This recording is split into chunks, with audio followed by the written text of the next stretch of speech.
I'm Joe Pierce, owner of the Wyrmkeep Entertainment Company, and I want to welcome you to the first Inherit the Earth Sand and Shadows development report.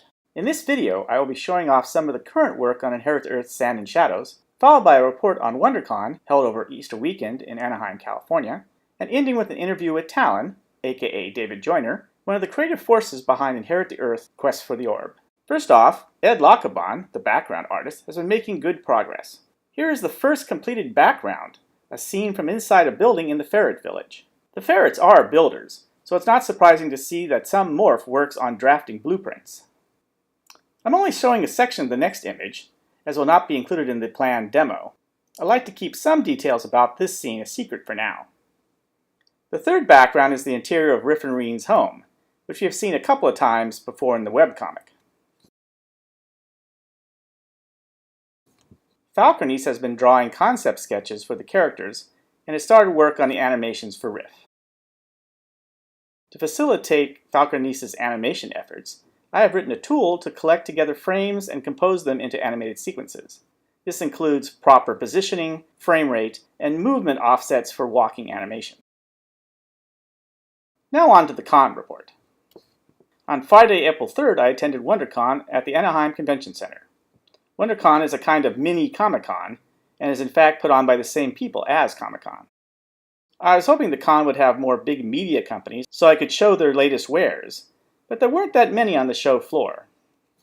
Game companies there included Capcom and Nintendo, showing off titles such as Monster Hunter Ultimate and Splatoon, respectively.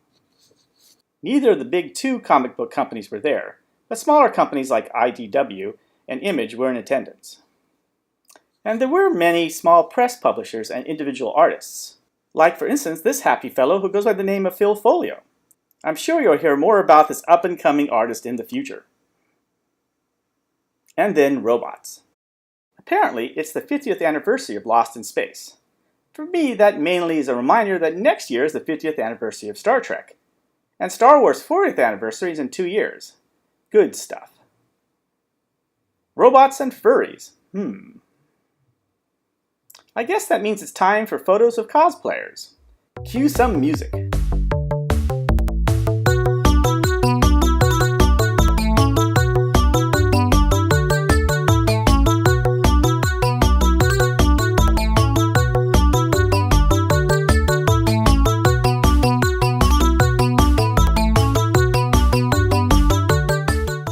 The con also had booths for fan organizations.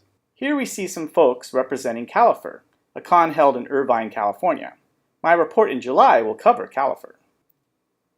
And so I end this section of the report with a hearty, I am Groot. Today my interview is with a good friend and former business partner, Talin. He was one of the key people involved in the development of Inherit the Earth Quest for the Orb.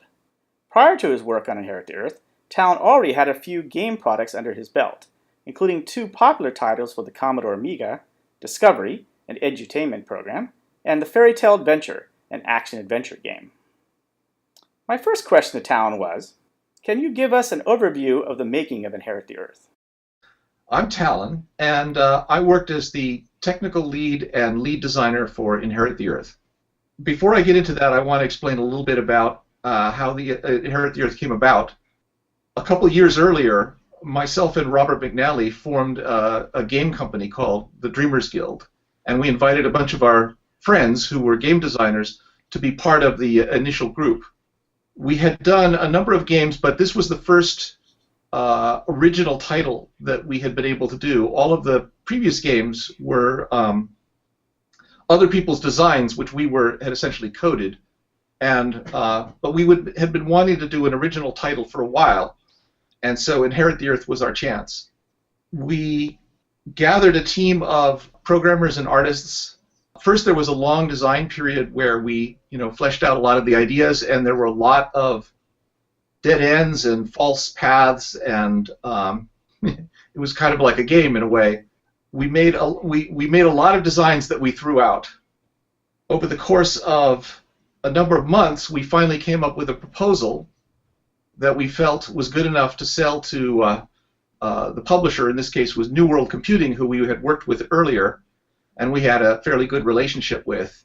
And they were willing to take a chance on our idea and fund the development of the project. Then, once we had funding, we continued to work still on the development. We hired additional artists to come up with concept art.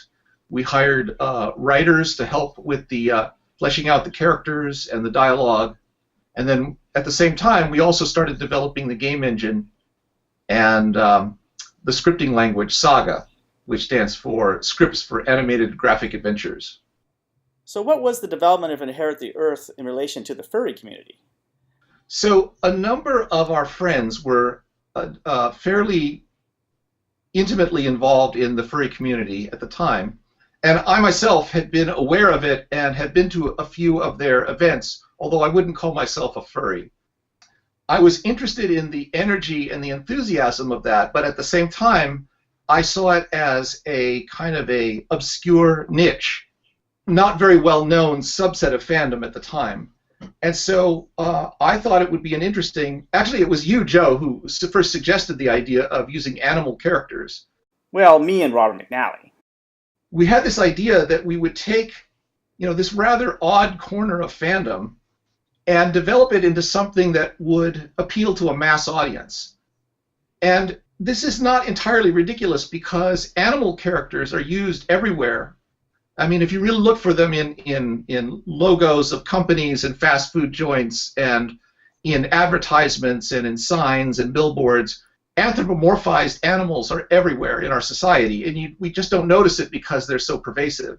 And so we wanted to have something that had some of that energy, that kind of passion, I guess, but maybe softened a bit.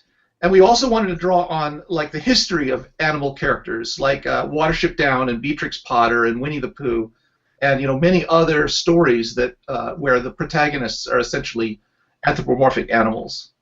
Part of the challenge was to come up with the right blend that sort of combined the childlike wonder of, let's say, Scrooge McDuck or Mickey Mouse with the more adult-themed stories of, furry fandom or some of the other literature that I've mentioned. You were credited on Inherit the Earth as director and for some other roles. Could you give me some details on what that entailed? Yes, director is a really good word because essentially I was the final decision maker on all of the creative design work for the game. It's important when you have a lot of different creative people working on a project that they all adhere to a common creative vision. Otherwise, you get radically different art styles or radically different feelings or atmospheres that don't mix together well. Part of what I did was to define the scope of what the Inherit the Earth world consisted of. And of course, I used input from a lot of other people in making these decisions, but a lot of what we did early on is world building to try and get the flavor of the Inherit the Earth world. A lot of people who worked on Inherit the Earth were fans of one form or another. Science fiction fans, furry fans, fantasy fans, computer game fans, and they all had different ideas of what the story should be and what kind of world this should be. And the one thing that I really wanted was a world that was down to earth, very earthy. It was focused on intimate details of quirky characters, and not necessarily about super beings or dragons or lots of stuff that was like really way out there.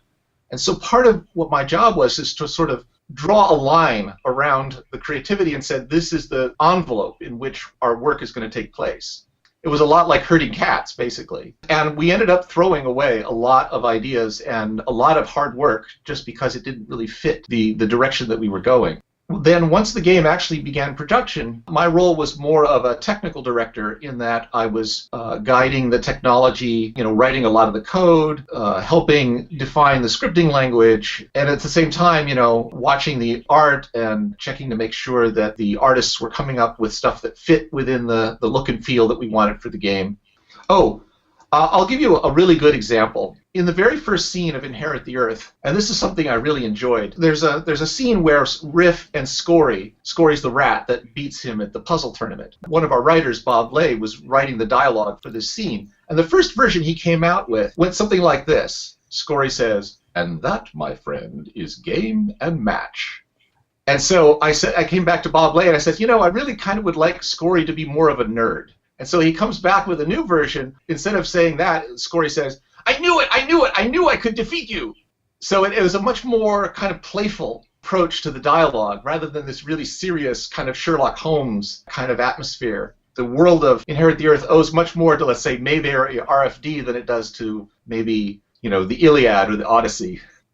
In your previous game, The Fairy Tale Adventure, you were actually acting as almost a Renaissance man in that you did the programming, the art, and the music. How was it different to have a project where you were only directing it and others were doing the work? It was a lot of fun, actually. This was actually the first project that I had ever done where I would really collaborated with other people. And it's a joy discovering the strengths that other people have and using those strengths to their maximum potential. We quickly learned, for example, how some artists were good at some things and other artists were good at other things, and try to keep them focused on the things that they were good at. Similarly, I really enjoyed working with the voice actors to do all the various voices of the characters, and seeing the repertoire of personalities that each voice actor could come up with, and then sort of mapping that onto our set of characters. Some of the artists that worked on the game were actually fairly new to the business, especially, let's say, Ed Lockabon, who did many of the storyboards. Did you enjoy training new people also? Yes, very much. In fact, a couple of years earlier, I had been involved in the science fiction community for a long time, and I knew a lot of artists who would exhibit their work in the various art rooms at these conventions. And a lot of them had been curious about producing art on a computer, so we had a series of parties where we would get 8 Amigas and a bunch of picnic tables, and we would sit them down in front of Deluxe Paint and teach them how to use a mouse and how to use, paint with pixels. And a lot of those people ended up eventually working for us. We really raised the artists from the ground up in some cases. I remember that now. I had forgotten about that. Inherit the Earth had very distinctive and unexpected characters. How did you go about designing these characters? So I'm a big fan of the website tvtropes.org. And one of the things they talk about there a lot is subverted tropes, where you take a common story pattern or cliche and you give it a little twist that makes it different than what has come before. And Inherit the Earth is full of subversions of this kind. One of the things that we played around with a lot is the idea of animals as stereotypes. Again, in storytelling, and this is part of the reason why animals are used so much in stories, is that animals are kind of a shorthand for personality traits. That by seeing a bear, you know certain things about them even before the bear opens their mouth and begins to speak. Foxes are crafty, rats are sneaky. But again, we took each of those stereotypes and gave each one a little bit of a twist. So foxes in the story, they are kind of crafty and sneaky, but they're kind of rustic. They're like gypsies or something. They have a different understanding of what property is. And so they don't necessarily fit in well with the rest of the morph society. And the elks are stately and graceful, but they're also decadent. The boars are aggressive and wild, but they're also jolly.